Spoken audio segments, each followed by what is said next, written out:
Hello, everyone. DSP here. My hair looks weird. I don't care. DSP here, and welcome to Hate Live, my very first podcast, my very first vlog, my very first live stream where I'm talking to you guys face to face for the year of 2015. Happy New Year, everyone. I'm excited. I hope that you guys are as well for a brand new year. All kinds of new feelings and new things, blossoming all around us. Today was no exception for myself, my business, and my website, which we're going to talk about on this podcast. And it's the first podcast I've done in a couple weeks. The holidays are now officially over. Humbug, right? I mean, I love the holidays. I don't know how much you guys know, but I love the holidays. It's one of my favorite times of the year. I go full holiday mode. I end up decorating the house. I watch tons of holiday movies like Christmas and all that, and into New Year's. And my parents were visiting this year, which was a crazy exception. And it was just a lot of fun.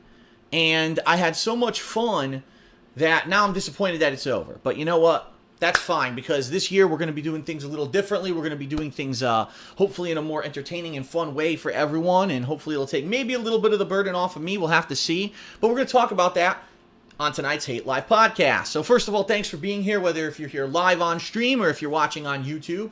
I appreciate that. And we've got quite a lot to talk about tonight. In fact, we've got a ridiculous amount of stuff to cover, and I don't know how much time I'm going to take to do it, so I'm not going to do a back in the day segment per se in this episode. However, there's going to be a few special segments. Let me just very briefly give you the outline of what to expect. We're going to start talking a little bit about New Year's. I'm going to start talking about all the stuff that I've been doing in the past couple of weeks, the content that I've been putting out in case you missed it because you were busy for the holidays. We're actually going to talk about the return of my website, which is an amazing accomplishment. Finally, after a month and a half, we're back, and it looks like it's a good, positive thing.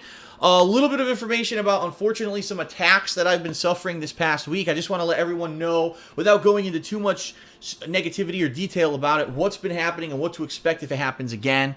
All right, plans coming up for this month, things that are coming for the rest of January that I want to outline for you so you guys are aware of what to expect, how it's coming, and also some changes, especially Patreon, which I am going to adopt at some point this month. I want to talk about that. I'm going to talk about a calendar update that I need to do, my gaming schedule update, so that you know what's coming in the next few months for games. The bottom line is for January, it's very light, so there's no real rush to do it, but I want to do it by the end of this month.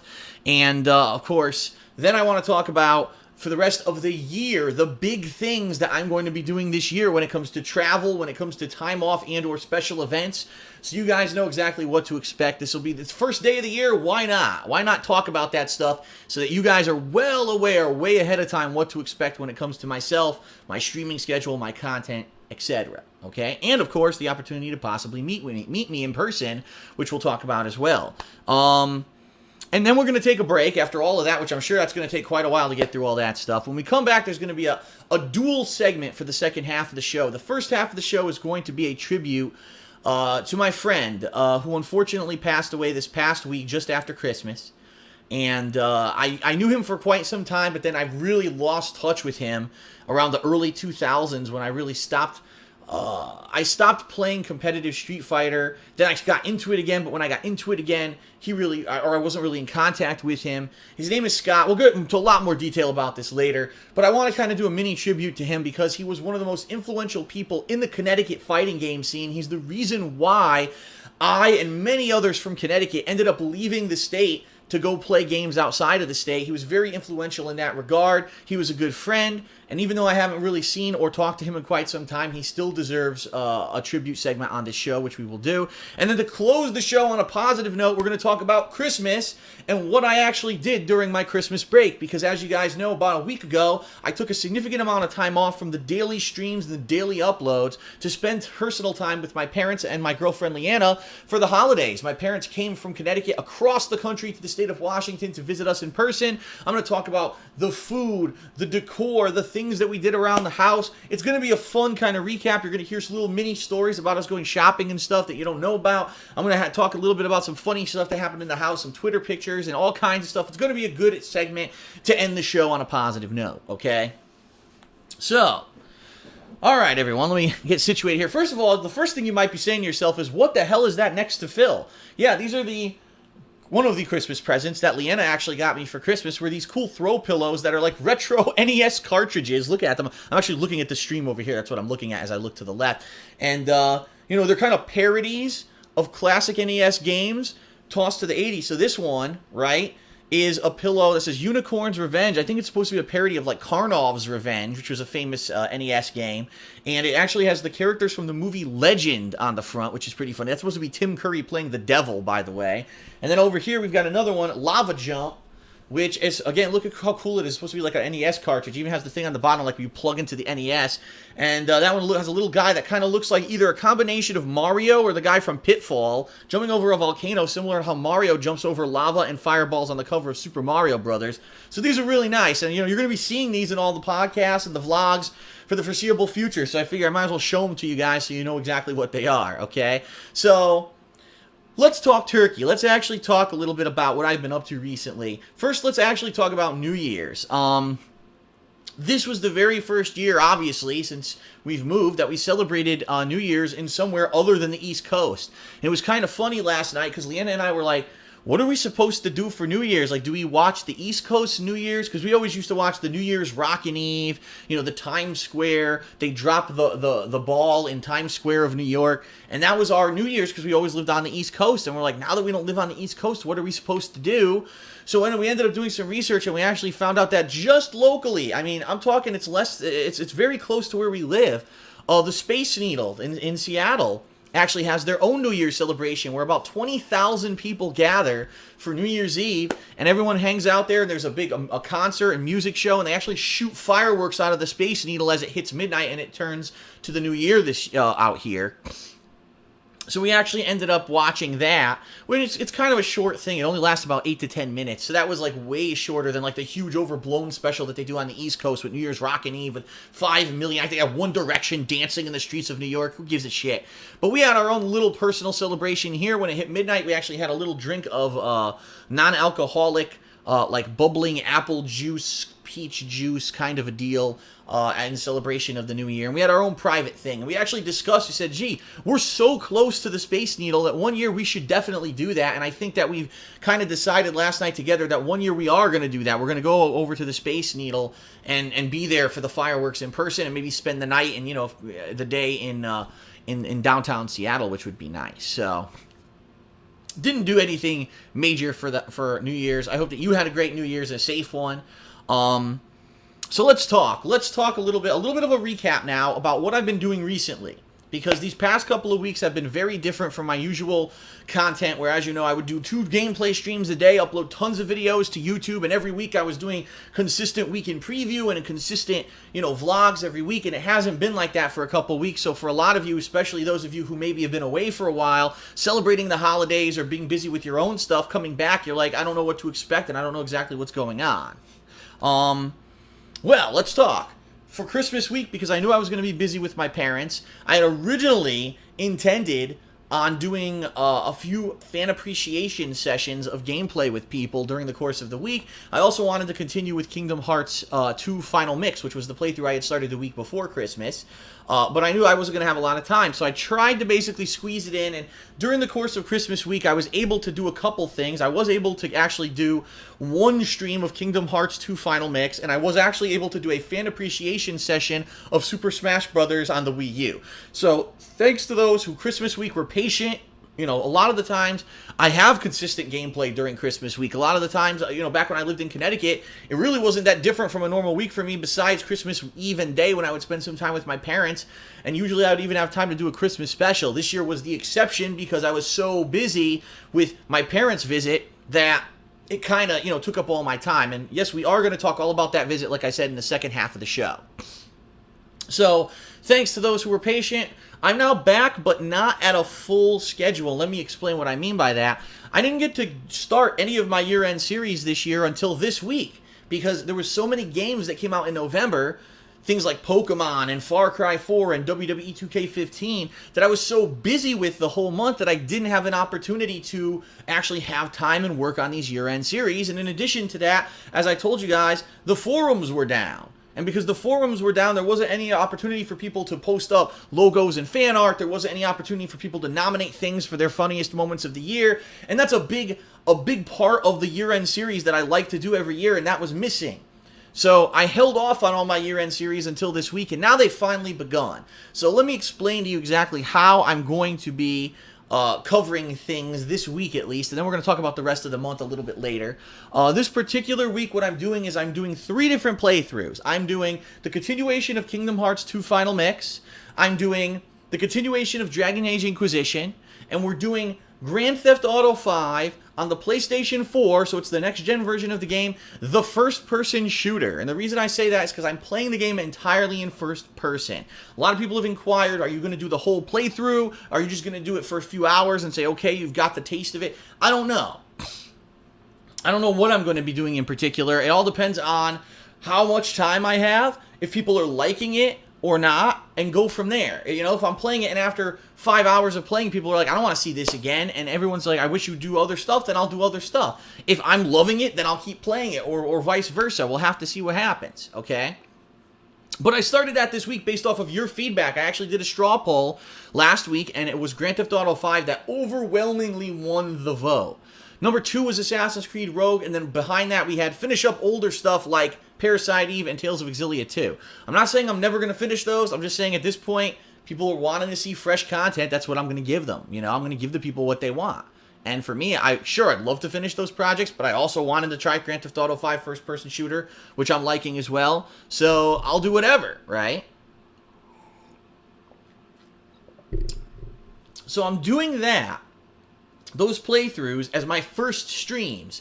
But then I'm not doing second streams because what I've been doing is taking the time the second half of the day to work on my year-end series. And if for those of you who have not seen them yet, maybe you're out of the loop, you haven't been paying attention, or maybe you just don't check out my gaming channel, DSP Gaming. That's very possible. I know a lot of people follow my vlogs, but not my gaming stuff. They started on Tuesday, and as of last night, the 4-video series of the best and worst DLCs of 2014 is live and ready to go. So head on over there if you haven't had a chance. These are the kind of videos people wait for all year, and let me tell you, within 2 days, I've got a lot of views on it, and I'm very pleased that I'm putting the time and effort into it to do it, all the video editing and everything that it takes to do it, and people are liking it and watching it and obviously spreading the word about it, and that's awesome. So thanks very much to those of you who've checked it out already. If you haven't, definitely check out that series. So you might be saying to yourself, all right, well, that's all well and good, but what's coming now in the next few days so we at least know what to expect? Well, tomorrow I'm going to be continuing Dragon Age Inquisition, and instead of a second stream, I'm going to be beginning the most disappointing games of 2014. That's right, we do this every year. The games that really let us down last year, that really could have had either massive potential or maybe they were overhyped, and for whatever reason they didn't deliver. That's going to actually start tomorrow on DSP Gaming. So you'll see some gameplay of Dragon Age. You'll pair that off with the most disappointing games, and that'll be a good end to the week. Saturday, I'm only going to be doing the one stream. It's going to be Grand Theft Auto 5 first-person shooter mode continuing. So for those of you who missed it earlier this week, you should get caught up by Saturday because that's when that's going to continue. I will not be working on the year-end series Saturday or Sunday because the second half of Saturday, I end up going out with Leanna, which we're going to do. We're going to go out, do some shopping, some critical stuff we need to get done. And then Sunday, the stream is going to be the continuation of Kingdom Hearts 2. So for those of you who've been following along that playthrough, try to get caught up for Sunday because that's when the next batch is going to be coming out. And then we're going to have the weekend preview at night. And then probably nothing else because I'll probably be working on the year-end series then. But I don't know if I'll have any new episodes released. But by Monday, we'll be starting that up again, okay? Now, what I really need to do, very shortly, within the next week, I'm going to do this. I promise you. I have to find the time, but I will do it. I need to update my gaming schedule calendar. My calendar is over. The new year is here. So this calendar that I have on the wall in my office is outdated. I've purchased the new one. There it is. It's right. It's over there. I've purchased the replacement calendar. All right. What I need to do is I need to put that replacement calendar on my wall, and I actually need to fill it out. Now, I think I bought the wrong one. And what I mean by that is I think it's too small. Yeah, I bought the smaller version. Here it is. I bought the smaller version, which is actually fine. It's going to be a little bit more cramped on the wall, but it'll probably be easier to fill it out. But this is the wall calendar that I'm going to use. I'm going to populate it with all the games coming out in 2015 that I'm interested in playing. And I want to make a video of that for you guys, so you know, gee, what can I expect? What's Phil going to be playing? I honestly don't even know the release dates of the games this month. I know that there's the Resident Evil 1 remake, which is the remake of the GameCube remake. That comes out this month, and I know that Dying Light's later on this month, and that's all I know. I don't even know what else is coming out this month, if anything. So I'm definitely going to be out updating this and filling this out and doing a video of that in the next week, okay? So I know for those of you, gee, what's Phil playing next? This is how you're going to find out. But in the meantime, you can expect those 3 playthroughs that I'm doing right now to be continuing along with my year-end series. And you may say to yourself, all right, well, what are those year-end series? Have you decided? And the answer is yes. In addition to the best and worst DLCs of 2014, which I finished, we're also going to be doing, as I said, the most disappointing games of 2015. After that, it's actually going to be the worst gaming trends of 2014, okay? After that, it's going to be the fan-nominated funniest moments of 2014, and I'm going to tell you a little bit about how you can nominate moments for that in a moment, because we're going to start talking about the website in a moment, which is great. And then finally, they're going to have the Game of the Year awards, and I'm hoping that, it's probably going to honestly take me about 2 weeks to get through all those series, so you can expect those 3 games to be continuing for the 2 weeks, and those year-end series to be continuing all along with them, all right? And what I'm hoping is that by the time that the 2 weeks is up, that I'm caught up now. I can start new content and or new games, and I can kind of reassess what I want to do. Because this year I do have new shows and new stuff that I want to start. I've already told you previously about some of these ideas. A show about movies, the return of Project 7, a show that's a parody show about YouTube, and I really want to start those up, but I need to get the year-end series done before I can even consider working on those. So that's what to expect in the next couple of weeks, okay?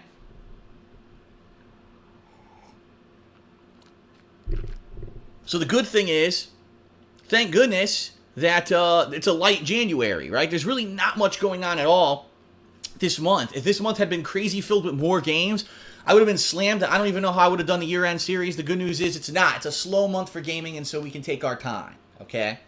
So now let's talk. The glorious return of thekingofhate.com. My website, which has unfortunately been down for about a month and a half. I'm not even going to talk about that anymore. We're going to move forward positively. The site's back. When I say the site's back, I mean the homepage is back, where daily I'm now going to be posting up the schedule for the next day, as well as all my current ongoing or recent playthroughs. There's also the search function on the homepage where you can search for any playlist that I've ever done. And from what I'm to understand, it is shortly, if it hasn't already been updated, it's going to be updated so you can search for videos from any of my channels on YouTube ever, including the original Darkside Phil channel, the King of Hate HD, my original vlogging channel, Red Dead DSP, where I did my playthroughs of LA Noire and Red Dead Redemption.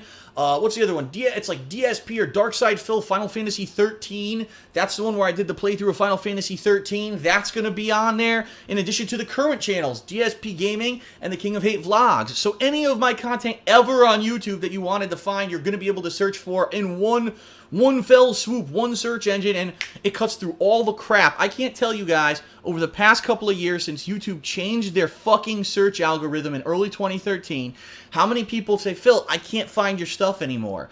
I wanted to watch you play so-and-so game. I go into YouTube, I type in, Darkside Phil or DSP Gaming in the name of the game, and I get a bunch of crap. I get other people playing the game. I get people shitting on you in hater videos. I get all this crap. I can't get your content because YouTube changed their search algorithm. It's a piece of shit. Well, guess what? Now you can use the website to find all my stuff like that. Cuts through all the bullshit, doesn't find any of that unrelated nonsense. It just brings you to what you're looking for, okay? But not only that, but the forums are now live. As of right now, they went live about an hour and a half ago, I'd say. So people are jumping onto the forums right now and registering. And I'm going to tell you right now, go to thekingofhate.com, go to the forums, and register as soon as possible. I'm going to repeat myself. Do that as soon as possible, and here's why. Because undoubtedly, there's going to be idiots who are going to try to rush there and I'm going to register all these names. Oh, I know that there's a certain person who always watches Phil's content, so I'm going to register their name and 10 variations of it. So if they actually want to register for the site, they can't get it. That's already happened to a couple people. So I highly recommend the second that you get a free chance, go over there, register, put up your avatar. You'll get the confirmation email, register or confirm your account. So yeah, you at least have it. Even if you're not going to post right away, just get it in the system so that people don't try to steal your identity over there, okay? I want to forewarn everyone, there's going to be problems with the website. I can almost guarantee you that there's going to be times when the website's going to go down. There's going to be times when you're going to have issues with the website. Already someone didn't get the confirmation email, and I found out that supposedly if you read the confirmation email in Outlook, it doesn't even work. Like, it's blank. You have to try to read it in another kind of email browser or something, okay? But yeah, there's going to be issues. So I ask that you be patient, especially these first couple of weeks where the mods are just kind of settling in and learning their roles, and we're going to be looking for new mods. So if you start posting on the website, you really like it, and you'd like to positively contribute, be on the lookout. I will be, in the next couple of weeks mentioning if I'm looking for new mods or not for the website. Okay, already some overzealous people kind of already asked, and I'm just going to tell you right now, I'm not going to mod anyone. We are going to be looking for new trial mods soon where you could basically kind of mess around on the website and try to be a mod and see how well you do. And if you do well, maybe we'll make you a permanent mod, okay? But I want people to go over there and start posting. In particular, the things that I need the most right now. Number one, I need you guys to start nominating the funniest moments of 2014, because as I just mentioned in those year-end series, we're going to get to that within a week or two, and I need to have all of your funniest moment nominations. So what I'm going to do this year is different than usual. Sometimes what I would do is take all your nominations and put them into polls and have everyone vote. We're not going to do that this year because we're so far behind. What I'm going to do is just look at the nominations that you guys do on this website, and I'm going to pull my favorites and make a whole montage of all the funniest moments. There is already a section on the forums for this, so you need to go check it out. You'll see that there's a section where you can post up stuff about the year-end series and stuff like that. That's where I would like you to start posting that, because I need you to nominate all in one thread. Let's make one thread for it. Everyone nominate your funniest moments. How do you nominate? It's very simple. Say, part whatever of this playthrough. Please link the video in your post so that way we can actually all watch it on the forum thread. And in addition, if you can actually either give a timestamp or even have the video so people know how to have a video play at a timestamp so we know when the moment happens rather than us all just sitting there for 15 minutes trying to shift through the video. Where is this funny moment, okay? That's going to be an immense help, and that's going to help the funniest moments montage tremendously. Okay, number two. There is a section already for this on the forums for fan-submitted logos for the year-end series, artwork or splash pages for the year-end series, and also for the ongoing playthroughs. Right now, the one I need artwork for the most is Grand Theft Auto 5 first-person shooter mode, because I didn't ask for any. I completely forgot, and I didn't have forums for anyone to post this stuff up on anyway. What I recommend, if you are going to be posting up logos or pictures, anything, any kind of image, use the website Imager.com or Image Shack. There's tons of them that you can use, and then you can post the link right into the thread and we can all look at it together. Don't try to locally upload the file to the website because that's not going to work. It's going to take up space and we don't want that. There's plenty of third-party websites you can use to upload the logos and or pictures and then just link it in the thread, okay? Those are the two things that we're definitely looking for, like as majorly, like right now, red alert stuff that I need right away, because the sooner I get these logos, the easier I can use them, or more quickly I can use them in the year-end series, and it's going to help everyone overall, okay?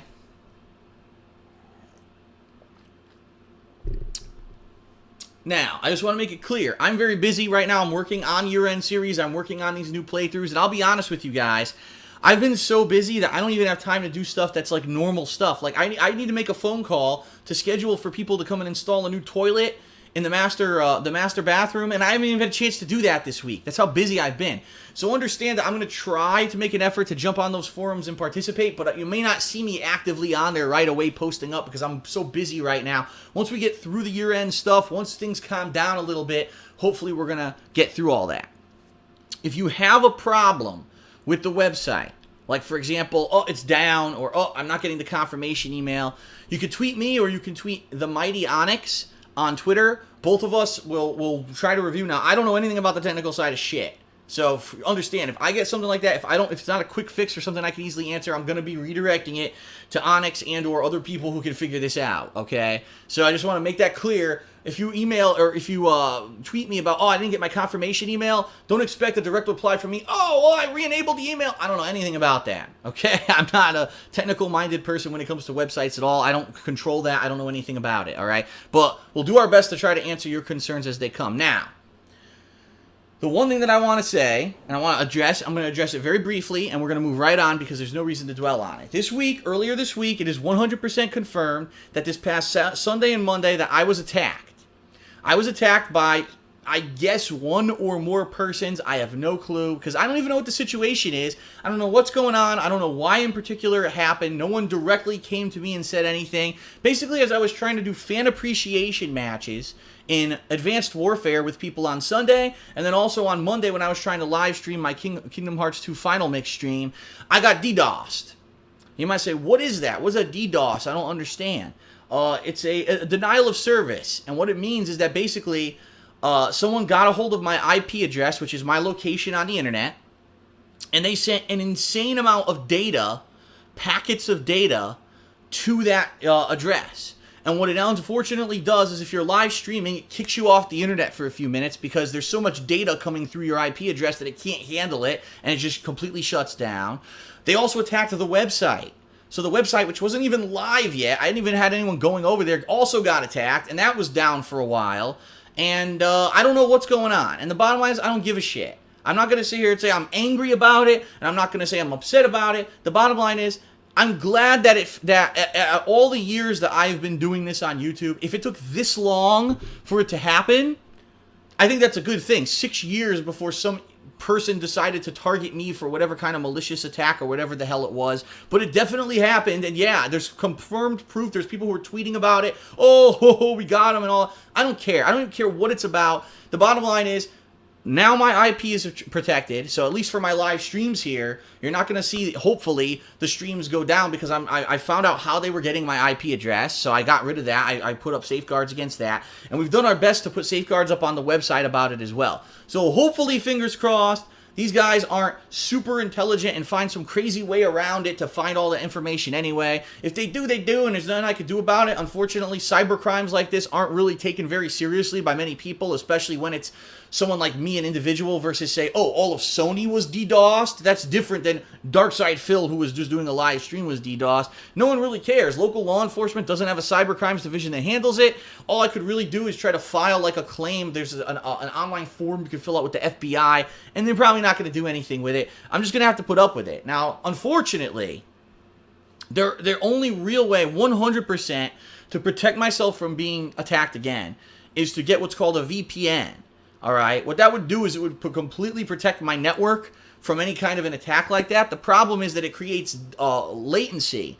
And so for me to live stream, it may actually destroy the live streams and make them either lagged up or unable to stream altogether. And I don't want to have to do that, obviously. You know what I mean? I'm just an individual trying to live stream on a daily basis. It's insane that someone would actually even bother doing this, but they did. And, you know, it is what it is, right? It's just more of the same. I got people who are trying to dox me. I got people who are trying to track me down in real life and send pizzas to my fucking house and prank call me at night, which has happened. I got people who are now trying to shut down my streams. Whatever. These people are going to do this malicious shit no matter what, and the more that I address it, the more attention I'm giving to it, which is why this is it. I'm not addressing it again. I'll just let you know if it's happening, but as of right now, it happened on Monday. I'm hoping it never happens again. We're put safeguards in place. Fingers crossed it doesn't happen again. Okay, everybody?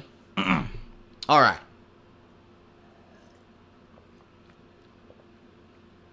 Excuse me. All right. So now let's move on. Let's talk about I already talked about the rest of this month, how this month is going to go, right, in regards to the 3 playthroughs going on with the year-end series.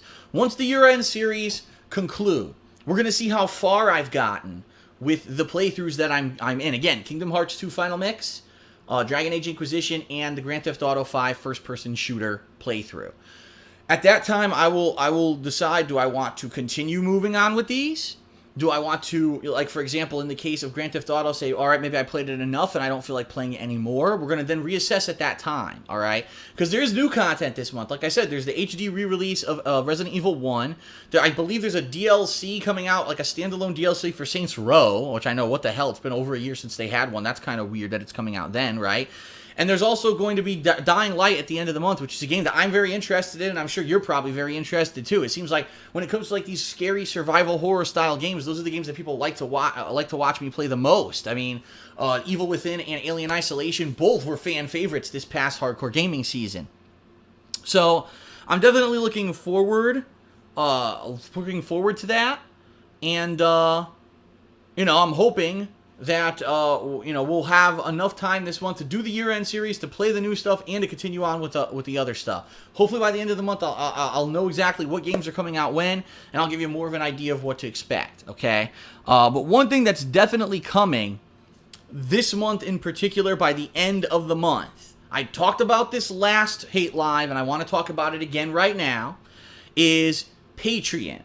And so you might be saying to yourself, oh, Phil talked about this. How's he going to do it? How's he going to implement it? I talked about this previously. What Patreon is, patreon.com. It's a website where a content creator like myself can set up an account and say, listen, this is a way for you to basically support myself in my efforts to continuously put out the content that I do on a daily basis. So rather than just saying, Phil has a PayPal account, I'm going to try to send him several $100s. No, this is an agreement that I'm going to continue to make ongoing content for you, and that you are going to basically try to go the extra mile to support me doing that. Financially, basically. I'm not going to beat around the bush here. That's what it is. So there'll be a minimum amount that you could donate a month, and you'll become a Patreon. And then, of course, people who want to do more than that will be able to do that as well. How does it work? Well, basically, I'm going to do something special for those who become Patreon supporters. However, I want to make this very clear, and I did last time, and I'll do it again, that I'm not going to be doing any kind of content that is paywall blocked. So there will never be a piece of content that only Patreon members will see.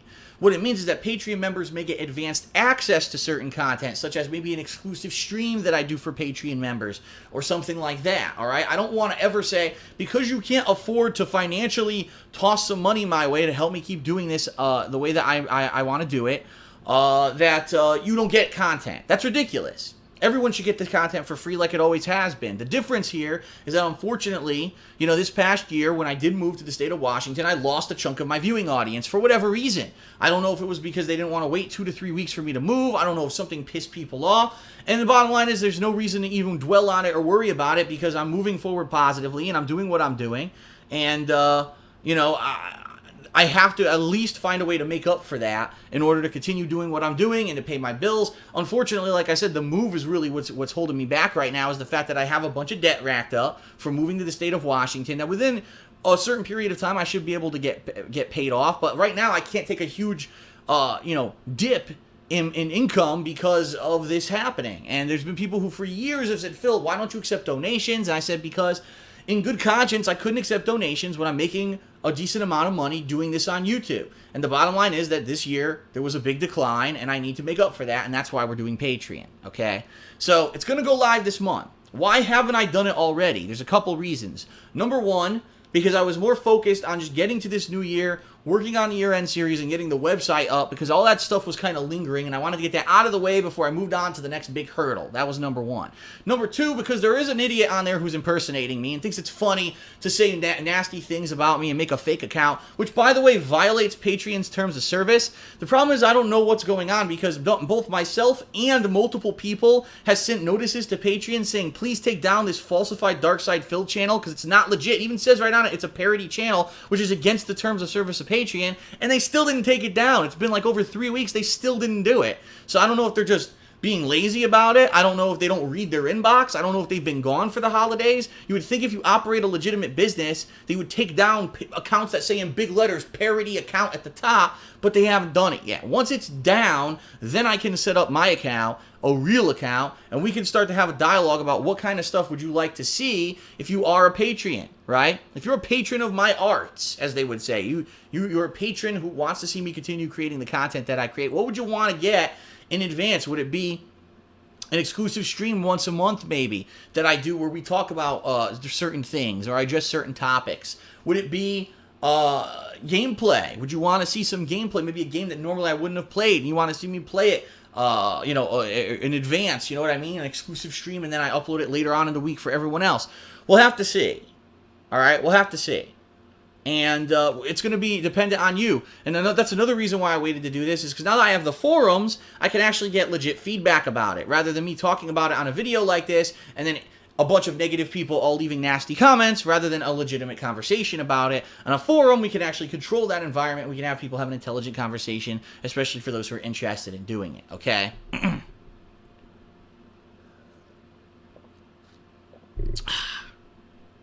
Okay. So, that's the bottom line. That's what's going on right now. And I just want to let you know that that's coming. I don't have a date for you yet because I want to get that parody bullshit account off the website before I consider doing it legitimately. And I know it sucks because I'm sure Patreon would love to have me on there right away, but they're dragging their own feet. So as soon as they decide to actually do their due diligence and take down this erroneous page, then I will actually jump on there, make my own account, start setting it up properly, and go from there. Okay? Alright, so now, to finish off this first segment, what I would like to do is tell you about this coming year, the plans that I actually have for the year. There's 4 big kind of there's 3 big milestones coming this year that I'm going to have to be doing or busy doing stuff and or travel and stuff that I need to tell you about so you're aware, okay? And then we're going to talk about, long view-wise, what kind of stuff you can expect, all right? So first of all, excuse me. Boy, I have a sip of water here and I explode. Coming up relatively soon, it's actually in about 2 weeks' time from today, is Leanna and my 3-year anniversary. It's the 3rd anniversary of the first time when she came to visit me in Connecticut, and we spent like a long weekend together, basically like an extended date. Keep in mind, back then, we didn't live in the same state, so she would travel on a train for about 2 to 3 hours to come see me, and then we'd spend a long weekend together, and then she'd go home for the rest of the month. And that was really the most we got to see each other for over 2 years until finally this past June, we moved in together here in Washington. And boy, am I glad that's over, by the way, because I'm very much like living with her way more than that. Was just so stressful, planning the trips, and it was a nightmare. It's so much nicer to be able to live with your significant other, let me tell you. But our anniversary is coming up, and we want to do something for it, and we've been discussing things that we can do. And I do know that I'm going to be in the midst of a bunch of stuff, like I said, the ongoing playthroughs in the year-end series. And it may not be exactly on our anniversary, but coming up in the next few weeks, we're going to maybe plan to go into Seattle for a day or two. And what I mean by that is maybe we drive to Seattle one day. Well, I'm an idiot. We're in Seattle, but we're kind of on the outskirts of Seattle. Let's put it that way. We don't live directly in downtown Seattle because that would be insane-o expensive to live in the downtown area of a busy city. So what we want to do is kind of drive into the city one day and spend the rest of that day, maybe have a nice dinner and do whatever that night. And then stay at maybe a hotel for overnight. And then the next day go out and do some more fun stuff and then come back. That's really what we want to do. But we don't know when that's going to be yet. We're going to let everyone know as we plan these things out, okay?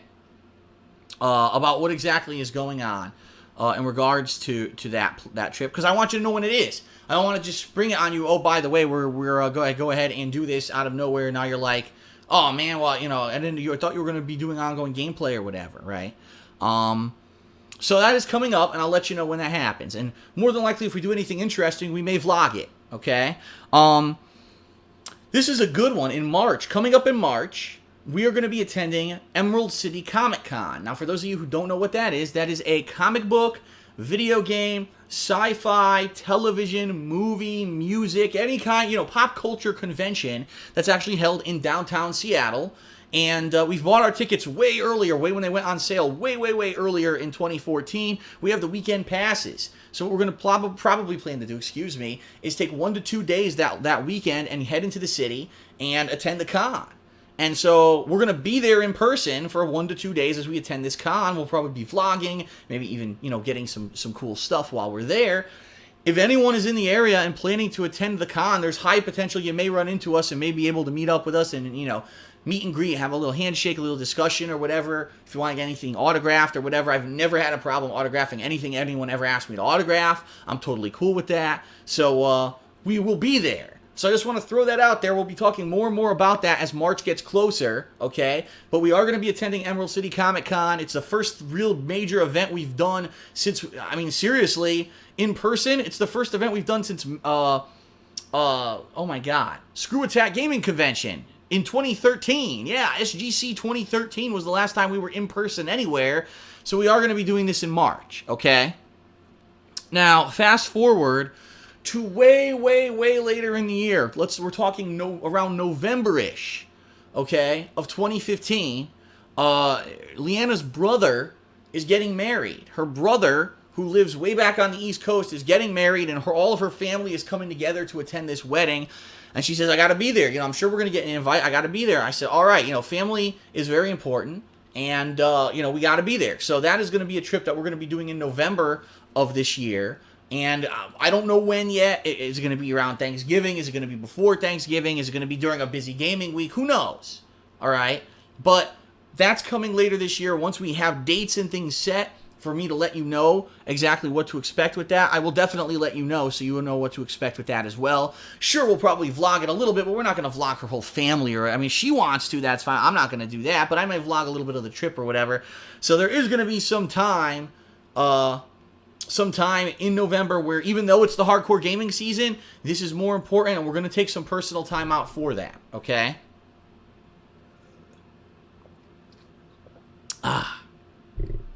Okay, so that's coming in November. So basically what I just outlined for you are our rough plans, and we do kind of plan maybe 1 or 2 more times this year to possibly go into Seattle and do things as like a little mini weekend trip, and we'll let you know when those are coming up.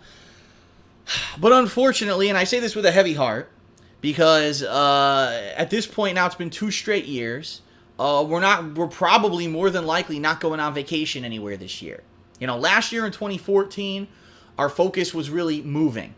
And so the trips that we took, where we came out here to Seattle, sure, we did it for tourism, to see if we liked the area, but also to house hunt. And that was our trip in April of last year that we did. And then our second trip was in June when we moved out here. And that was it. That's all that we did, basically. There was no other travel that we did in 2014. Coming up in 2015, quite honestly, the bottom line is, between the fact that we have to travel back to the East Coast for this wedding, all right, and we know that's going to be a pretty expensive venture, and the fact that I am currently, as I said, I'm not lying, we've got a significant amount of debt that we're trying to pay down from moving out here.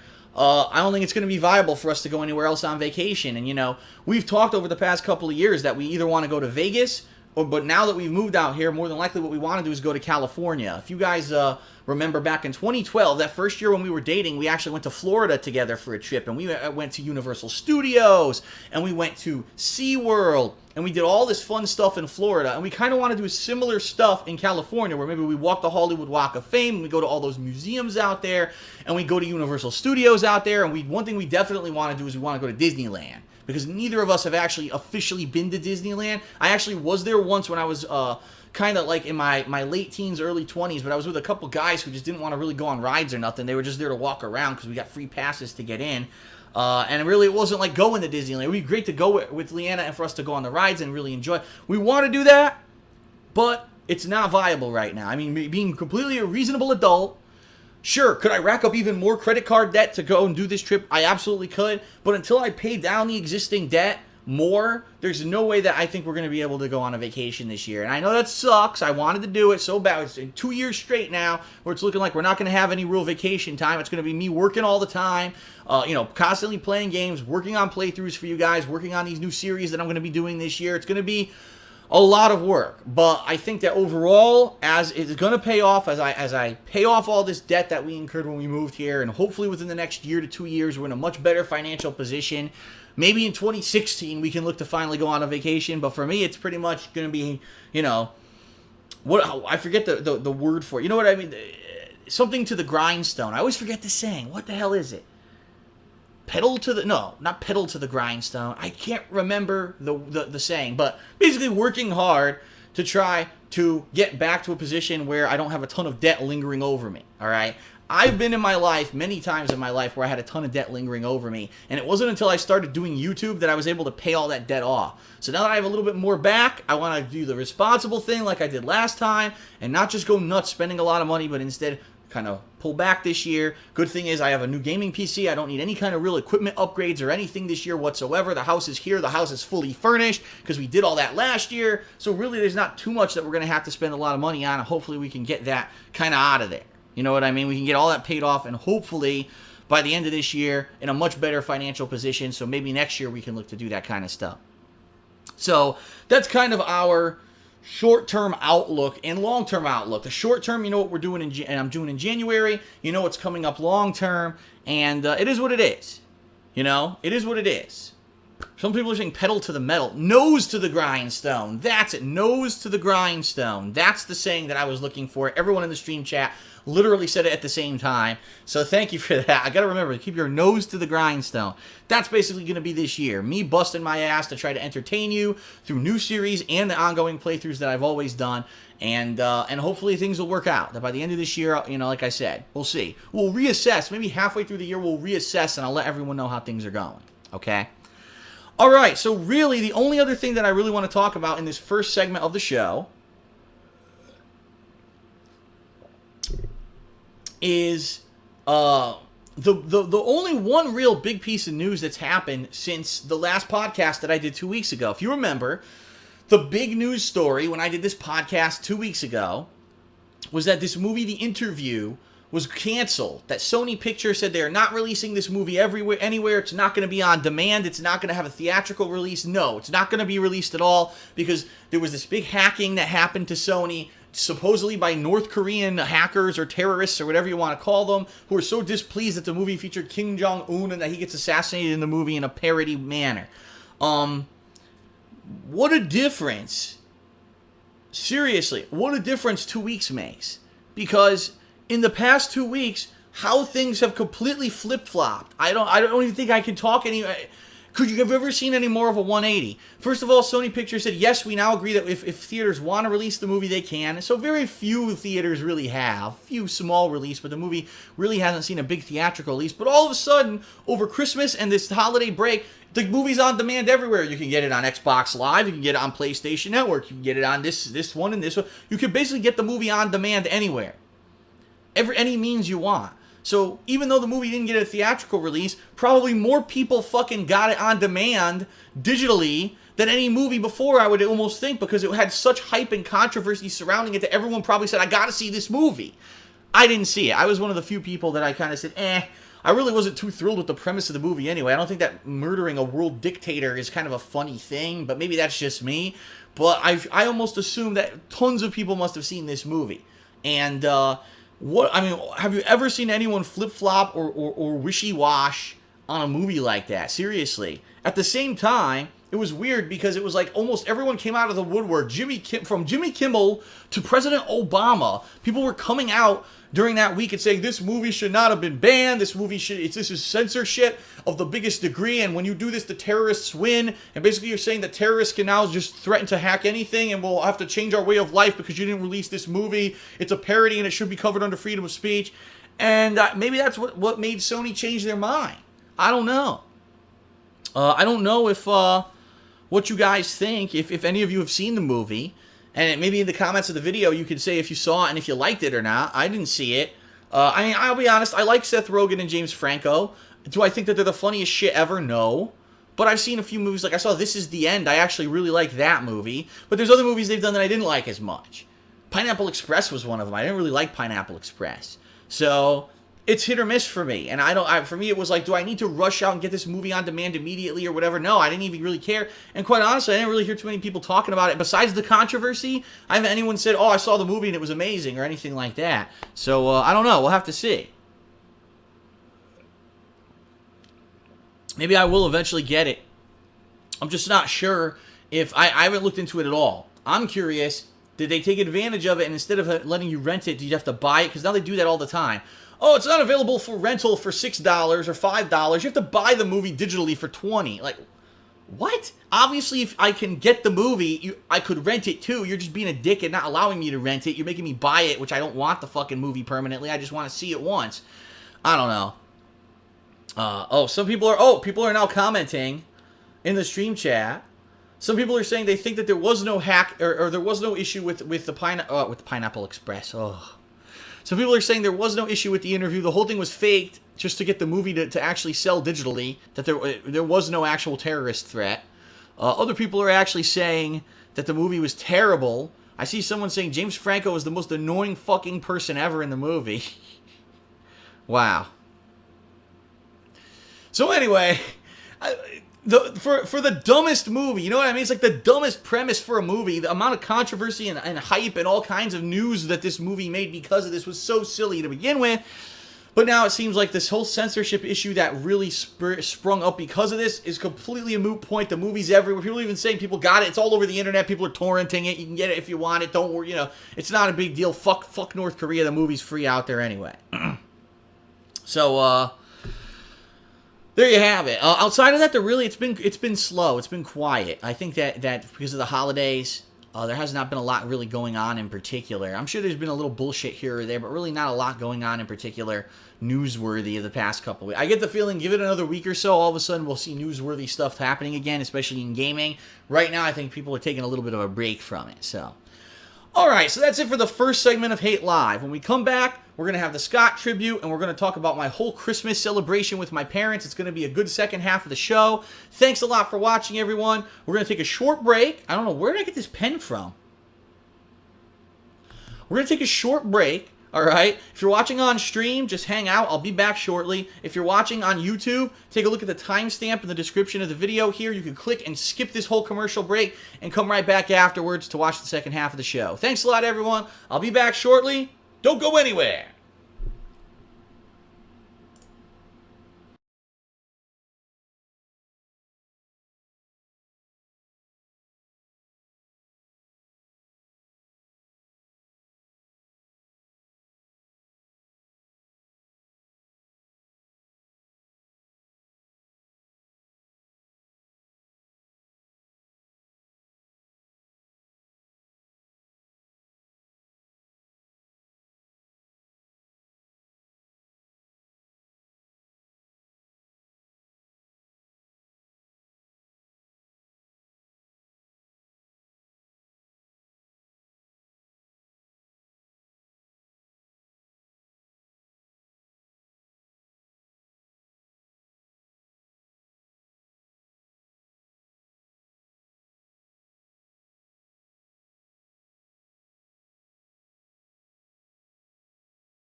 Okay, everybody, we're back with the second half of Hate Lie.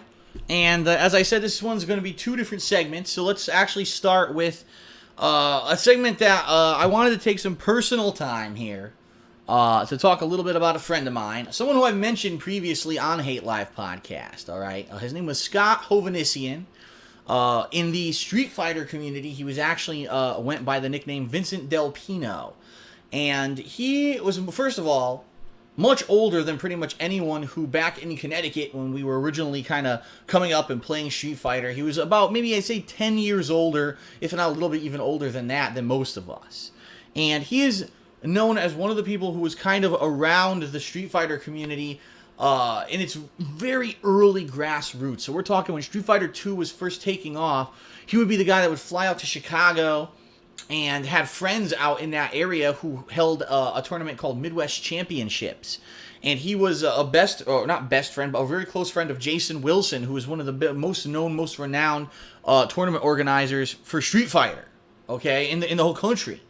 And so basically Scott was very ingrained and involved in the grassroots Street Fighter community before it blew up, before it became this, oh, it's digital now and everyone plays everyone online. It was more about the in-person arcade experience. And I remember when I was growing up in the 90s playing Street Fighter in arcades, I had a friend of mine named T. Carter, who also I've talked about on the podcast before, who befriended this guy, Scott. I guess what happened was that Scott had started going to local arcades and seeing, gee, what's the local talent like in Connecticut? He was one of the guys who traveled out of the state to play classic Street Fighter, okay? But at the same time, he basically wanted to see what the local flavor was like. Who's good locally? Is there anywhere locally people who may be able to stand up to people outside of the state in a competitive nature?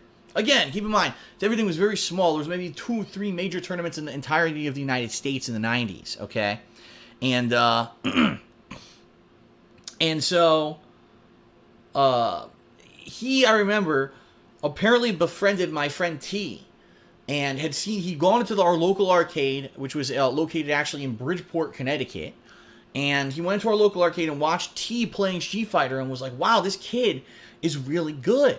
And I think that, looking at his skill level, the amount of stuff that he's pulling off that he figured out by himself. Keep in mind, again, this was before the internet, right? Before everything was completely public on the internet. He said basically, wow, this kid could maybe stand up to others and could possibly even, be a tournament level competitor. And he was the person who kind of convinced T, come with me, even if it turns out to be nothing, come with me this once to the Midwest Championships. I want to see if you came out to a tournament and played people from all around the country, how you would do. And he actually, from what I'm to understand, he paid T's way to go out to the Midwest Championships. And T ended up winning the very first ever Street Fighter Alpha 3 tournament ever held in the United States. It was held at Midwest Championships. On arcade cabinets. They had gotten advanced copies that you couldn't get anywhere else in the country. Jason Wilson had gotten his hands on advanced copies of Street Fighter Alpha 3, and T ended up winning the whole tournament, to which he got a lot of respect and renown in the mainstream Street Fighter community. They were like, wow, that's pretty awesome that this kid, this unknown player, comes out from nowhere and ends up, winning this major tournament. And so when T came back from that event, he told me all about it or whatever. He's like, you got to start going to tournaments. I was like, how did you even know about this? I don't, again, no internet, right? The internet that existed was so basic. You didn't know about tournaments and stuff. He's like, oh, this new friend that I made, Scott, he's the one who took me out there and you should really meet him. And I remember that T and I went to Scott's house this one time. And we walked inside of Scott's house. And like I said, he's an older guy. He's about 10, 15 years maybe older than us. So we're talking like probably at that time he was in his late 20s, maybe even early 30s. I don't know. I'm not 100%. I never really asked him how old he was because I didn't give a shit. And we go in his house and he has an arcade cabinet in his freaking house. And he's like, yeah, I play on this all the time. I play Super Turbo. And yeah, he was a Super Turbo player of all things. The game that I'm really good at and I love, it's my favorite game, was his favorite game. He was always really good with Zangief. And Scott was a quirky guy. First of all, he's short, right? He was about... I'd probably say he was maybe about mid 5 feet to 6 feet tall, so he was much shorter than me. So probably mid 5 feet, 5'6", 5'7", something like that. And he had long brown hair that he always tied back in a ponytail. He looked like the guy literally looked like a grunge rocker from like the 1980s and maybe even early 90s. Is kind of how he dressed. All right. And he was always kind of like an outdoorsy guy. He always had a job where he was either hands-on, you know, the kind of guy that would either be fixing arcade cabinets, so he's covered in like oil and shit and transistors, or at one point he was a landscaper, then he was into electronics and speakers. So he was that kind of a guy. He always had like tools around or whatever. So I go in his house, he has a freaking Street Fighter cabinet set up there, and we stand there playing Street Fighter for hours, which was out of control.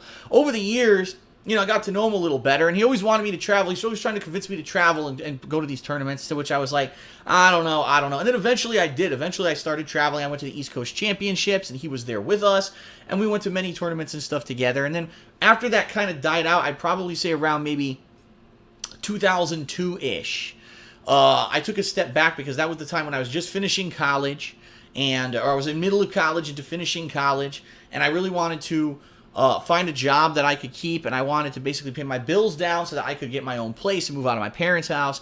And at that point, for I'd say probably around 2002 to maybe 2004 or 5, even though I played Street Fighter, it was more of a casual thing, and I stopped really going to tournaments and stuff. But I lost track of contact with him during that period of time. And Scott he was a unique personality. Let me explain. He was the kind of guy that he could get along with anyone. He would joke around about stuff. He would be kind of like always the jokester, always trying to be funny. You ever watch when I do a playthrough, or even sometimes when I'm just having a casual conversation or a vlog, and I go, "Oh, you're a dick, man. You guys are a bunch of dicks, man." He used to do that all the time, and he was hilarious. He would just bust out with that in the middle of a conversation, and you'd laugh. And he was a little bit of a weird guy. I'm not gonna lie. My dad knew him because, again, when I was going to the arcade, my dad was like giving me rides to the arcade. This is before when I was a young teenager. I didn't have a car or anything, and Scott would be there playing games and hanging out with T. My dad was like, he's kind of a weirdo, but he was a fun weirdo, and that was the thing. Later on, years later, flash forward to the late 90s, early 2000s, when we were traveling and going to tournaments together, Scott would have this truck. All right, he would actually have like a SUV/truck, and in the truck, he would have multiple TVs. Keep in mind, before games were portable, before even flat screen TVs existed, he would have big tube TVs and game systems hooked up in the truck into his power adapter so that we could play Street Fighter to and from the way to a Street Fighter tournament in the back of his truck. That's the kind of guy that Scott was. It was pretty wild. The stuff that he came up with. Pretty insane. I actually, if you want to hear the story, a testament to how funny Scott was of a guy, go back to the episode of Hate Live where I talked about ECC stories. And if you remember, I talked about how in our hotel room at one time when we were at the East Coast Championships, I had my laptop, and I had a giant beastly Alienware laptop. I mean, this thing was like literally like this thick. It was a big monster. It weighed like fucking a ridiculous amount. It was super heavy, right? And I guess I had some porn or something on there that I hadn't deleted. And he starts looking on my laptop because I had it in the hotel room. It's my fault, right? It's my laptop. I shouldn't have had that shit in there in the hotel room for everyone to use. And he started playing it for everyone. He goes, "Hey, everyone, come over here and take a look at this giant black meat." And people were like, "What?" And they run over. It's like porn with a black dude banging some white chick or something. It's like, and that was, I mean, he caught me out for having that on the laptop, and everyone was having a good laugh. And I remember there was this time when we were all asleep in the hotel room, and everyone was like trying to pass out, and they were all joking around having fun. I was serious because I was super serious, and I really wanted to do well at the tournament the next day, while everyone else there was really there to have fun. And we were all trying to go asleep in the hotel room, and there was like maybe 10 of us all crammed into this hotel room, and Scott was sleeping under the sink, like in the side room, and he would go, "Oh yeah, oh yeah," and he would just start thumping. So it sounded like he was whacking off, and everyone would crack up, and I would get all pissed. "No, I need my sleep. Everyone quiet. I need to sleep." And I was being an uptight idiot back then, but now I can look back and I can laugh and say that's some pretty funny stuff. But yeah, he was a character. He was, if anything, the best way to describe Scott is that he was a character. And I don't know what happened, what the situation is, because like I said, I haven't met Scott, I haven't seen Scott in over a decade. I mean, it's been that long. I hadn't seen the guy, I hadn't heard about his health. I hadn't been involved with Street Fighter, so it's not like I've heard much about him or seen him or anything. And I do remember at one point, and this was pretty bad, a bad situation, is that probably the early 2000s, I heard that Scott had gotten sick, like really sick. And no one would really talk about what it was. And then all of a sudden, like 2 months after you heard he got sick, you heard, oh, here's Scott's home. He wants us all to go over there. We went over there, and half of his face was paralyzed and just basically like this. Like, he couldn't even move it. Come to find out, as I told you, this guy, he always did physical things. He was a landscaper. He got bitten by a deer tick and got Lyme disease. Didn't know it was Lyme disease. Didn't get diagnosed by the doctor properly. And ended up having a stroke. So this guy's whole side of his body and face had basically screwed up during this stroke. But after a few years, he rehabilitated it. And he ended up going back and being, full capacity and living a full life. I know that he had a family and I had kids. And I really, like I said, it's been over a decade. This is what happens. You're friendly with people because of a certain thing like Street Fighter, and then you kind of fall out of touch with them. And really, I haven't heard from Scott in a long, long time. And then all of a sudden this week, I kind of got a few messages from people like Howard and a few other people back home who knew Scott, who kind of texted me and said, Phil, I don't know if you heard, but Scott passed away. And I'm like, damn, I don't know what it was from, and is it a shock? Yeah, but at the same time, I haven't seen the guy in so long. I mean, anything could have happened. You know what I mean? Like, anything could have happened. Who knows what happened to the poor guy? But to lose someone like that, I mean, he literally was the guy who motivated people in Connecticut to get off their butts and get out of the local arcades and said, you got to get out there and you got to try to play the other competition because it's a lot of fun to travel and to meet people. And I'll be honest, a lot of the times, you guys have heard me gripe and complain about Street Fighter, and I openly admit that a lot of the time, when I talk about Street Fighter, it kind of has a negative association with it, because I'm like, damn, I spent a lot of time, a lot of money, a lot of resources of my life traveling to play Street Fighter, and what did I really get for it? And you can be like that, you could be negative like that, alright? But at the same time, I like to maybe take a positive spin at it and say, well, no, not really, because if I had never played Street Fighter, I would never have gotten the confidence to do the kind of stuff that I did, to stand on an arcade cabinet in front of hundreds of people playing a game in person. I was on stage at Evolution in front of thousands of people in the finals of Super Turbo. And if I hadn't done that stuff, would I ever have had the balls to turn on a camera in front of me and talk to it and record myself and do all the stuff that I do today that I've been able to do for a living since 2011? You know what I mean? And in a large capacity, I really think that becoming a competitive Street Fighter player gave me the confidence to do the other things in life that I ended up becoming successful at.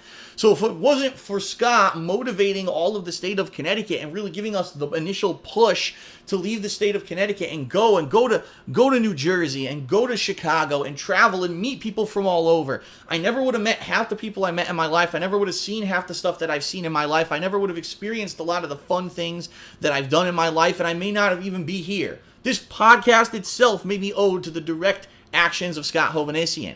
And you say to yourself, wow, the chain reaction, the domino effect that you can see from a simple little action like don't stand here and play Street Fighter, leave the state and go play Street Fighter somewhere else, yeah, that actually could have, in a way, led to where I am today. So I'm incredibly grateful. Scott Hovhannissian was an amazing character. He was a fun guy. Again, spearheaded the Connecticut Street Fighter community. May he rest in peace. I hope that, obviously that his family and everyone, my condolences are with you. And that's it. Okay? All right. So now to end tonight's Hate Live podcast, hopefully on a higher note, what we'll do is we're going to talk about Christmas. We're going to talk about what I did for Christmas week, how the trip went with my parents. I'm going to give you all the details, the funny things, and some of the cool information about the food and stuff that we ate. And, I'll be honest with you guys. I don't really talk about my parents that much. All right? I don't. Because really I feel that, their personal stuff, okay? The personal stuff like that. Could I talk about my parents and tell you all their personal shit? Absolutely. But I think that's for them to decide. And they never came to me and said, even talked about you talk about us or whatever. And every once in a while here on the podcast I mention them. I don't mention too much about them. So you may not know this because I don't think I've ever really talked about it, but my mom is not in very good health. My mom has a few things going on. I'm not going to reveal what they are or whatever at this time, Quite honestly, later this year I might, because there's a few things going on with her health insurance right now that are incredibly fucking pissing me off to the point where, let's put it this way. Right now, if she could receive a certain medication, she could have a much better life, and her insurance just denied her that medication. And if they keep this up, I think it's time to rip the fucking roof off this shit and really expose these healthcare companies for what they are, which are basically death panel councils to save a buck rather than to actually save a fucking life. But we'll talk about that later. But anyway, it was a special thing for my parents to leave Connecticut and come out here and visit me in Washington for a few reasons. Number one, because since Leanna and I moved here to Washington in June, we haven't seen anyone we know. You know what I mean? No one moved out here. We don't know anyone out here on the West Coast. It was a big and adventurous move for us. And in that 6 months, quite honestly, we were so busy either setting up and furnishing the house, and then it was setting up and getting ready for the business, right? Or after that, then it was me kind of settling into the hardcore gaming season, and there was just so much going on that, it's not like we've had time to make friends or anything out here. We haven't. We've been so busy. And so basically my parents coming out here was the first human-to-human real contact of someone that we knew who we met out here. The only exception is we actually did run into Carol Ann and Carrie, who were the two people who were part of Athena's Wink, who we actually are very friendly with. Remember, OJ was dating Carol Ann for a while, and they've been in, remember the white mage who was in like John Rambo's vlogs and some other stuff back when we were attending conventions. We ran into them. They hung out with us once. But outside of that, we haven't seen anyone, and it was awesome to have my parents come out here. And it's an undertaking because, like I said, when my mom's not in the best of health, for her to travel across the country is a pretty difficult thing. The fact that when she's in the airport, a lot of the time she has to get wheeled through with a wheelchair, and they have to put her through the special security screening because she has some metal in her body from operations she's had and stuff. And so it was nice to have them come out here, and I don't know if or when I'm going to see them again, so it was a really special thing, and I decided that because they wanted to come out here, that I was going to make time for it, regardless of the fact that, oh, we're in the hardcore gaming season, right? Oh, I'm in the middle of playthroughs. I don't care. My parents are more important than all of that, right? So I did. I made time, and we made a big plan. So here's was our plan, and here's how it worked. My parents flew out on a Sunday, but the thing is, my parents wanted direct flights. They didn't want anything with a layover, especially, again, with my mom and her back and her health. Wouldn't have been able to do a layover and stay in an airport for 12 hours and waiting for a plane, the next plane connecting flight or whatever. They wanted a direct shot. The problem is, most planes that are direct shots suck. They have no room, they're cramped, so they wanted to fly JetBlue. So they did, because JetBlue has more room in their seats, but JetBlue only has 2 flights to and from Seattle. And they're terrible times. They're basically super early morning or super late at night. So my parents ended up getting a kind of a crappy flight where they arrived around, I think it was almost 9 p.m. Our time, locally here. And it ended up getting delayed, the plane, so they actually touched down not even until almost 10 o'clock. So Leanna and I drove out to the airport to meet them. We met them at the gate, which was nice, and then we took them to the car. We got all their bags loaded, and they stayed at a hotel. And I saw a lot of people over the course of the week, when they found out that my parents were staying at a hotel, freaking out. How could you put your parents in a hotel? What kind of a son are you that you would put your parents up in a hotel? You have this nice big house that you have in Washington, and you didn't have them in the house. Let me tell you this. I talked to them about it, and they agreed they wanted to stay at a hotel, all right? Again, my mom has serious medical issues. She actually cannot sleep in a bed like on her back. She actually has to sleep upright, which means that she would have had to have a nice... At home, she has like one of those, what are they, Barca loungers or whatever, those armchairs, that the feet kick up, and that's what she sleeps in. She would have to have that here to sleep. We don't have that. We don't have any... The only upright chairs that we really have are the dining room chairs downstairs. Those aren't comfortable for sleeping. The office chairs, those aren't comfortable for sleeping. And the couch, which also, it's not enough upright support for her to sit. So I talked to her about it, and she said, well, can you find a hotel in the area that we know has a nice kind of a chair that I could sleep in? And I did research, and there were 3 or 4 hotels local to us in this area that I did the research on, and I found one that not only had a nice big room with a suite, and it actually had its own fridge, microwave, and everything that they would need to stay there, but also had a big, nice, comfy chair for her to sleep in. So that's why we put them up in a hotel, not because we didn't want them here or anything like that. I mean, yeah, it would have been easier if we hadn't filled up these rooms as our offices, but we could have if it were normal circumstances and people in really more healthy stuff, right? they would have been able to stay here, but that wasn't the situation, unfortunately. You know, my mom is not exactly in the best of health, like I said, and she actually said, well, I'd prefer to stay in a hotel if we can have a better accommodation. And also, she even said, not the goal here was to spend time with us, but not to interfere if I had to do work or other stuff, that, you know, that we would be able to sleep our normal sleep schedule, not be off on that or anything like that. So, that's why they stayed in a hotel, and by the way, I paid for it. So it's not like, you know, oh, I made them come out here and they broke the bank trying to make this trip. No, you know, that's what you do. If you're a responsible son, you're going to make sure that when your parents are going to come out and visit you somewhere, that they're in the best of living conditions, the accommodations that they want to stay in, and that they don't go in fucking bankruptcy because they came to visit you. And that's really what I strove to do with this trip. Okay? So my mom and my dad came out here. We picked them up from the airport, and I drove them to their hotel. They checked in that night. It was kind of funny because it was late. Keep in mind, it was very late, and it was Sunday night.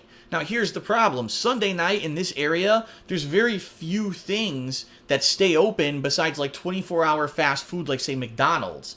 So my dad, he's like, oh, well, on the way to the hotel, can we stop at a 24-hour Dunkin' Donuts? And I'm like, Dad, first of all, there's no Dunkin' Donuts on the West Coast. They don't exist. You know, that's an East Coast thing. They literally don't exist. It's all Starbucks, and there's no 24-hour Starbucks around here. There's really nothing open right now. The best I could do is bring it to a 7-Eleven or a McDonald's, which he was like, oh, no, I'll skip that, then forget it. I believe he ended up getting some stuff, you know, you could buy food or whatever in the front lobby of the hotel, and they cooked it up. Like I said, their room had a microwave and everything, so they ended up making their own food. And so we picked them up the next day. And that day we took the opportunity to, first of all, we drove back here to the house and we showed them the whole house. We gave them the grand tour in person, right? So we gave them the grand tour, and of course immediately my mom starts saying, oh, this could be improved this way, or this could be improved that way. There's been some things around the house, like paintings that I've wanted to hang, but I am no expert at hanging stuff, and I didn't want to make holes in the walls or anything.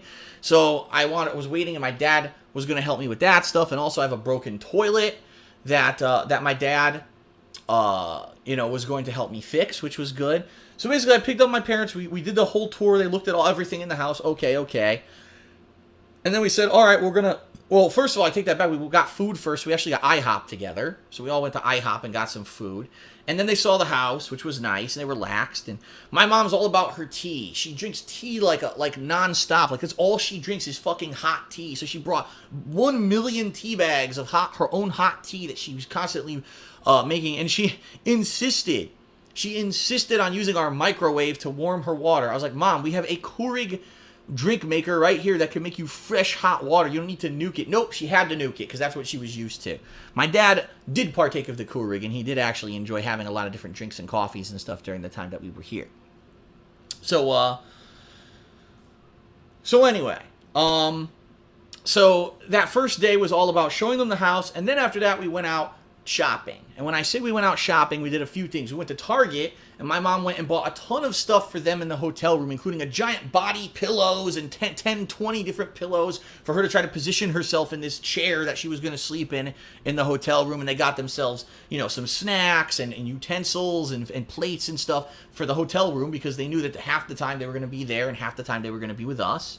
And and then it was funny because then we ended up going to a local grocery store to shop. And here's the difference between myself and Leanna and my parents.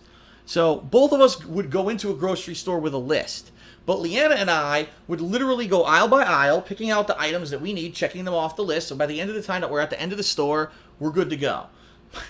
My parents go through the store, and it's like, they go down one aisle, oh, we needed bread, they grab the bread. 2 aisles later, oh, but we also needed bagels. So then they go back to the aisle, they grab the bagels. Man, well, I really like jelly for the English muffins that I bought, and I don't want to buy, it was so funny, my mom's standing in front of this jelly section. I want jelly for my English muffin, but these containers are too big. I'm going to end up throwing out the jelly if I buy these containers. We're talking containers this small, right? I was like, Mom, it's a tiny container. Even if you use it twice, you'll get... No, I'm not going to get it. 2 minutes later, she's back in the aisle, look at the jelly. No, I'm not going to get it. So going to the grocery store with my parents should have been like a 20-minute thing. I kid you not, we were in there for almost 2 hours. Just walking around and getting maybe 20 items that they wanted to have for the hotel room. And it's like... But in addition to that, we also picked up a lot of the ingredients for the food that my mom was going to make, including her homemade lasagna. So we picked up the lasagna noodles, we picked up the fresh mozzarella, and things like that we were going to put into the lasagna and stuff like that. So that was the end of our first day. We did all the shopping, and then finally we dropped all the stuff off at the house. They took the stuff. We separated the stuff that was going to their hotel room, the stuff that was staying at our house, and then I drove them back to the hotel room, and that was our Monday. It was a really, really busy day. It was a stressful day, but we got a lot done. The second day, unfortunately, had a bad beginning. And what I mean by that is, if for those of you who know, it was a Tuesday, the Tuesday of Christmas week. I was supposed to do fan appreciation matches in Call of Duty Advanced Warfare, right, with the fans. And I really wanted to do this, and unfortunately, it didn't happen because I went to go pick up my parents and ended up, I kid you not, the hotel that my parents stayed at was about, at tops, 15 minutes away. On a day with no traffic, I could make it there in 7 minutes. It took us an hour and a half to get there to pick up my parents. So I had to call my parents twice while we were on the road and say, no, we're still coming. We're literally in bumper-to-bumper holiday traffic. Like, every single person on the planet must have been on the road that Tuesday. I don't know why. You know what I mean? Like, they're out of their minds. These people, like, what are they doing on the Tuesday before Christmas in the middle of the day driving around? I have no clue. But they were. And it took an hour and a half to pick them up, almost an hour to get back to the house. And at that time, I was already 2 hours late for what I was going to do for fan appreciation, and I ended up canceling it. So that was the day that my dad actually went around the house looking at things, okay? And he was looking at different things to help. And when I say that, I mean, there are people talking. People are talking about something weird in the chat. DDosed the street road. I don't know. But anyway, confusing chat. Anyway, when we finally, my dad and I said, since this stream isn't going to happen, let's walk around the house and figure out what exactly we can do. And one of the big things was that my toilet has been broken for a while. If you guys remember, in the middle of December, I was on a stream, and right in the middle of the stream, I had to basically go on a break for like 45 minutes because my toilet was overflowing with water. Everything had broken on the inside of it. And luckily, at that point, my dad had instructed me how to turn off the water so the toilet wouldn't overflow, okay? So then, this time, when he was visiting, we looked at the toilet together, and he's like, man, you need a whole new, this whole gasket thing needs to be replaced or whatever, so we'll go to Home Depot today and we'll get all the parts that you need. So we ended up doing that, and in addition, he helped me hang up some things. Now, I've already done a vlog about this. If you guys haven't seen it, it was the post-Christmas vlog where I showed you he helped us hang up this nice frame with all pictures of Leanna and I and the places that we've been over the past couple of years. He helped us with that. He also hung up these two pieces of artwork in our hallway staircase that we've been trying to figure out how to do for a while. So then finally we're trying to figure this out, and he does install this whole new gasket thing or whatever, right? And turns on the toilet. All right, great. Guess what? There's another problem. The tube where the water actually like comes in, it has a crack in it. I don't know. Again, I'm not a plumber. I'm not a technical guy. My dad is. My dad used to do this kind of stuff for a living when he was younger, and he did all the home improvements at the house in Connecticut, so he knows all about this. I know nothing about it. And he's like, this is bad. He says, because guess what? Normally we'd be able to replace that tube, okay? But guess what? They rubber cemented the two, I don't even know what they're called, not brackets, but what do you call them? The nuts or whatever that you need to loosen to take the bowl off and replace this tube. They fucking rubber cemented them in. He's like, you would have to stand here and scrape at this for hours to get rubber cement off. He's like, you're better off just getting a new toilet. And I'm like, well, I don't have money for a new toilet right now. So he says, well, I guess we know what we're getting you, for Christmas, which is nice of them. And basically, they offered to buy me a new toilet. I said, okay, that's nice. Nice, and that's the Christmas present that I'm getting from my parents. Something practical and useful, which is great. They could have easily brought me a bunch of stuff that I never would have been able to use. But instead, they got me something practical. They said they're going to buy me a new toilet, right? They're going to actually, buy the toilet and pay for the installer or whatever to remove the old one and replace it with a new one.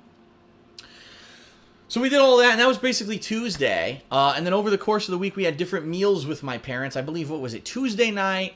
I'm trying to remember what we ate what day. Let me think about this for a second. Tuesday night was not, no, okay. Tuesday night we had pork loin. My Leanna made this nice cranberry and mustard glazed pork loin. And my dad and all of us had salad. My mom can't eat too much roughage, so she ended up having some bread with it. And we love Leanna's pork loin. Is fucking to die for. It's juicy as hell. Oh my god, the pork loin was amazing. We all enjoyed it a lot.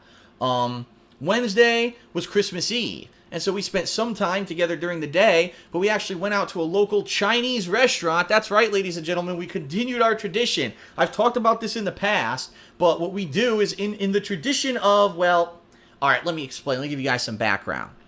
When I lived in Connecticut, when I was a kid, we used to go over to my great aunt's house, my great aunt and uncle, which were kind of like the grandmother and grandfather of the whole family. So it would be myself as a kid with my 3 other cousins who were female and around my same age. And my great uncle would dress up like Santa Claus and give us presents or whatever on Christmas Eve. This was our Christmas Eve celebration. But as we grew up, we all fell out of touch and we stopped doing that. So around the time that was like my high school years, my parents started a new tradition where every Christmas Eve we would go to an Asian restaurant to eat. Because guess what? Most Asian cultures don't celebrate Christmas, or if they do, it's not like a big holiday for them. They stay open for business. So every year in Connecticut, we would go to an Asian restaurant to eat. And then this year was no exception. We actually decided that we were going to go out to an Asian restaurant. We looked at all the ones in the area and we were like, oh, well, I don't know if my parents would like Thai food or Vietnamese, but we know they like Chinese. So we actually found a nice Chinese restaurant in the area. And it was my parents and Leanna and myself, and actually 2 other families were there all eating Asian food at the same time, which was pretty funny. It was really good. It turned out really nice. We had leftovers that we ended up eating later, incidentally. Christmas Day was the big day. We had a huge spread. My mom had in advance bought us this glazed ham. In addition to that, there was a corn casserole and a sweet potato casserole sides. She made her homemade lasagna, which, oh my god, her lasagna is very different from a lasagna you would get at a restaurant. Lasagna you get at a restaurant, you know, it's a big thick chunk that is full of like ricotta cheese and mozzarella cheese and meat and sometimes veggies. My mom, her family traditionally only made it with cheese because I guess there were people in her family that either couldn't eat the red meat or weren't good with veggies or whatever. I don't know. Cheese up the ass, but it's the most delicious effing lasagna I ever eaten in my life. And we used my sauce, my batch of sauce that I had made with it, and it was unique. It tasted different than what she would make, but it was amazing. My mom loved it. Everyone loved it. It was a hit. We're like, this lasagna is to die for. That was our Christmas spread. And at Christmas Day, we all exchanged gifts. Leanna actually gave my parents homemade soaps. That was their gift from her. She gave me these nice pillows, right? And my parents basically gave Leanna some money to start her business, and also I basically told them that your Christmas present is I'm paying for your hotel, so you don't have to worry that you spent a ton of money while you were out here. So that was my present to them. So it was funny because there wasn't a lot of physical stuff that transpired. You know, traditionally for Christmas, oh, here's a sweater, here's a pair of socks. None of that really happened. It was actually more of like, well, I'm paying for this and you're paying for that and this and that. But it was still nice because it was all useful stuff, right? And so, and then the day after Christmas was kind of like also winding down. That was the day, if you remember, I did the fan appreciation for Smash, and so I worked some of that day. But my parents actually went to Home Depot that day and went out and bought us a toilet and scheduled to have someone call and have it installed, which, again, I said earlier in the podcast, I haven't even had a chance to make that call this week to schedule for when the guy's going to come out here and install our toilet. I need to do that.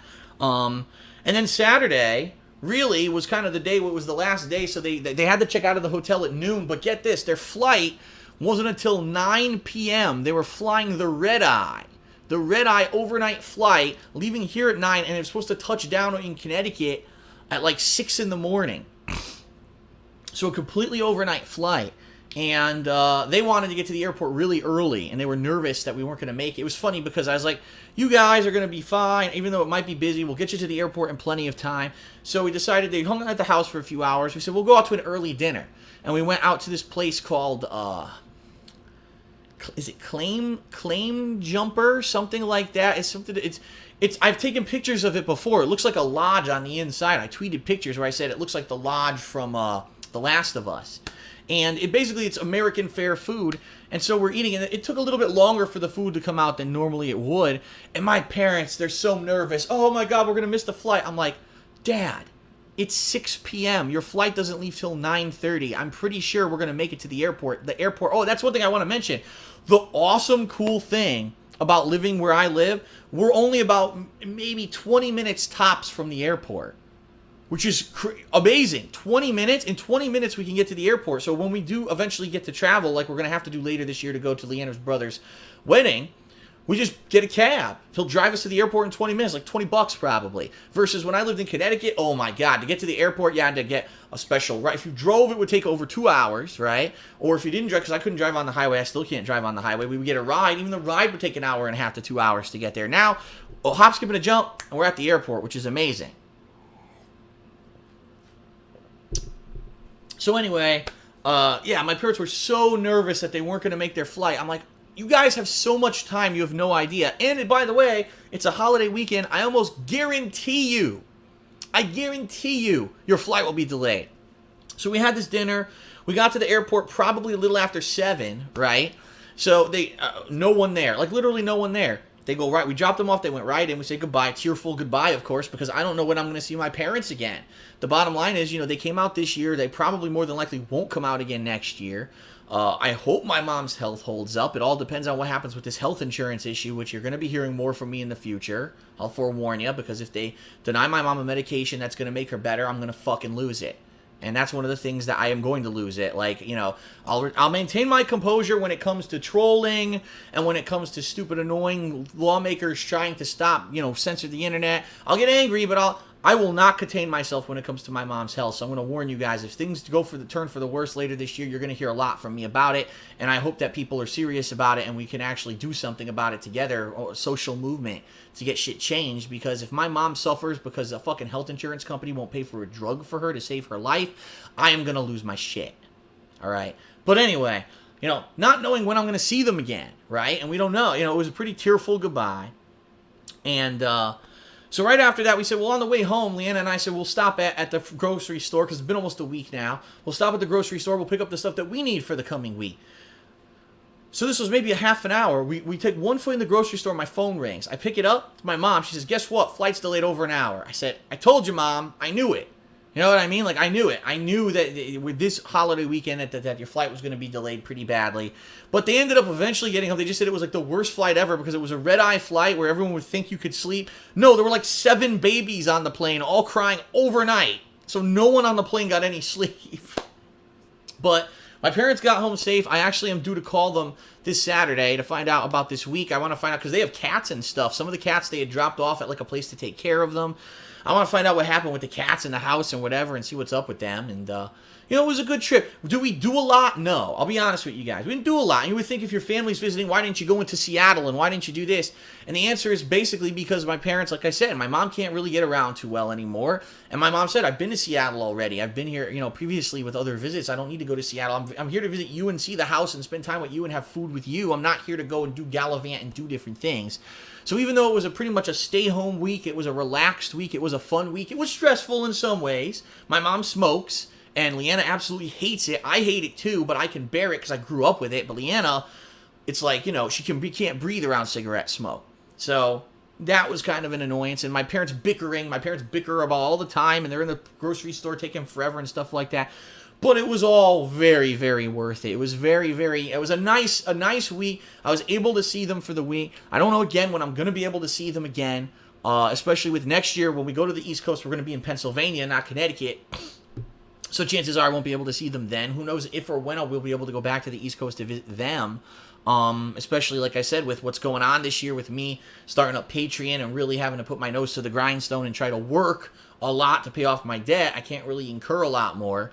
That's kind of the situation that we're in, is like we don't know when we're going to see each other again. And it was a little bit of a sadness at the end there, but it was worth it. Overall, it was a good trip. I'm happy that they came out here. I love my parents, despite the fact that we've had so many disagreements over the years. When you get older, you realize how stupid a lot of that stuff was, and that the fact that you didn't really need to have these big overblown dramatic issues in your life. And, as I've gotten older and more mellow and calmed down about stuff, I think I see a little bit more eye to eye. I'm not going to say a lot more, a little bit more eye to eye with my parents.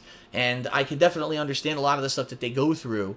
And, it was nice. It was very nice of them to take the initiative to come out here and spend the holiday with us, and it was much appreciated. So, I don't know. Again, I don't know when I'm going to see them again, and that's kind of a scary thing to think, because I used to see them every week, right? I used to see them every single weekend. We would go to dinner, and they would always be a hop, skip, and a jump away. You know, I'd drive 20 minutes, and I could see them, and now I just cannot see them at all unless I spend a shitload of money and a shitload of time to travel. And, you know, we'll have to see. We'll have to see what happens. I'm really hoping, fingers crossed, that things work out, that maybe my mom gets this medication. You know, a year or two go by, she's feeling a lot better. I can go out to see them, or they can come back to see us. And what I said is, if they come to visit again, they got to come during the summer, because the summer is when we could do fun stuff. I could drive us down to Pike Place Market. I could drive us down to the pier. We could go on the ferry. We could do all that. Right now, the only things that we really could do is go into downtown Seattle and maybe walk around a little, but it's too cold to do all the stuff that's the outdoorsy stuff that Seattle's known for right now.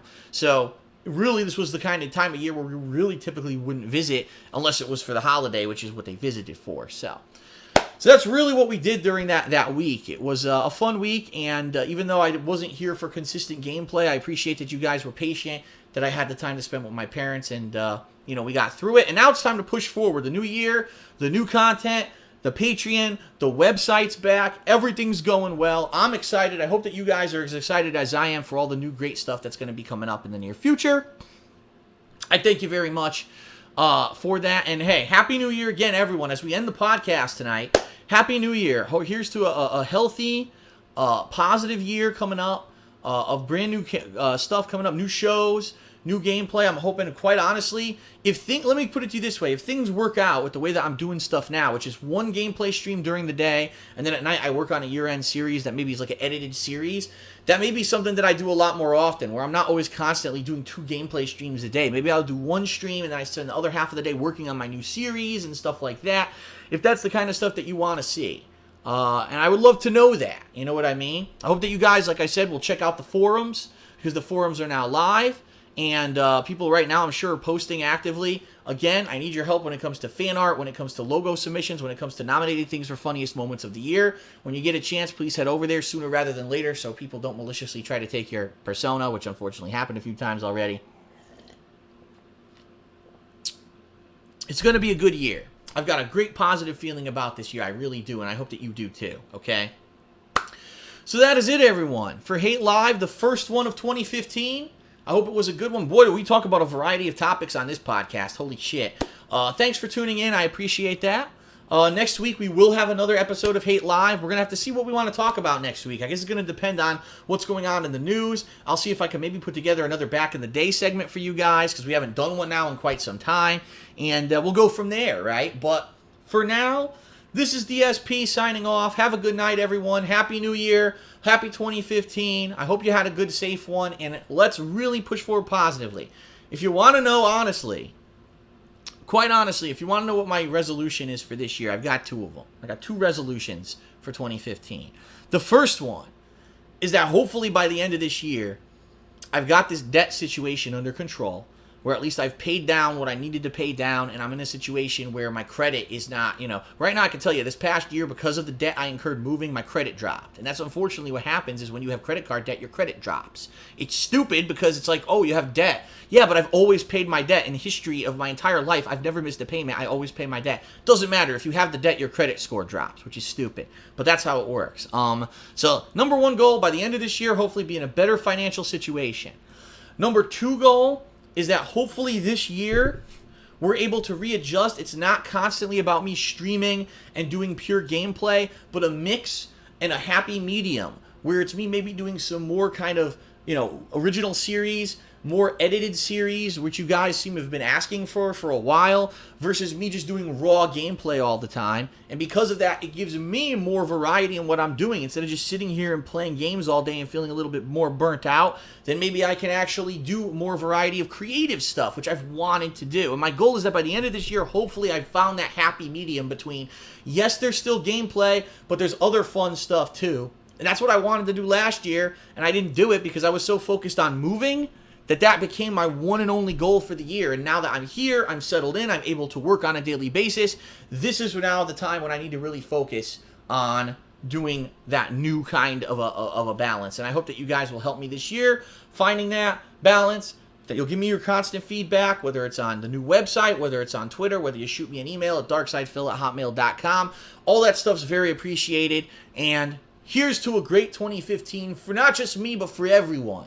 Because we all deserve it, right? We all deserve a great positive year, and I hope that you have one just as much as I hope that I have one as well. So that's it, everyone, for Hate Live's New Year's special. Thanks for watching. I'll see you next week for another Hate Live. I'll see you, like I said, tomorrow and ongoing for the year-end series for more gameplay. It's all going to continue.